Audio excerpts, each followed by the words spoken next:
কিছু বলতে চাও না সবাইকে? জয় গুরু। অনেকে শুনলাম এখানে খাদান সামনে সিনেমা হল না থাকার জন্য খড়গপুরে গিয়ে পাঁশকুড়াতে গিয়ে দেখেছেন, তাদের অনেক অনেক থ্যাংক ইউ। যারা দেখেননি যদি সময় পান খাদান দেখে আসুন, একটু কষ্ট হবে হয়তো একটু দূরে যেতে, আপনারা সবাই পাশে থাকলে খুব বেশি দিন নয় যে ঘাটেরও সিনেমা হল হবে। Thank you.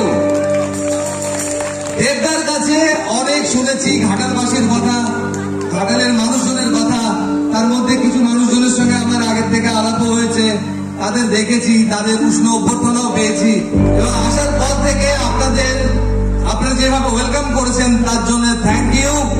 জয় গুরু। থ্যাংক ইউ রিনোদা, থ্যাংক ইউ সো মাচ।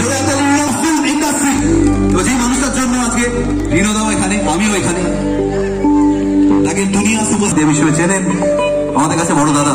যে মানুষটা অনেক বড় বড় স্বপ্ন দেখে, তার অফিসে শুনি ঘাটাল নিয়ে তার স্বপ্ন, বাংলা সিনেমা নিয়ে তার স্বপ্ন, আর আজ এখানে আসার সুযোগ। বলেছিল ঘাটাল যাচ্ছিস, ওটা কিন্তু ধরে নে আমার বাড়ি, ভালো করে গান শোনাবি, নাহলে কিন্তু পরে থেকে আর ছবি দেবো না তোকে, এরকম ধমকে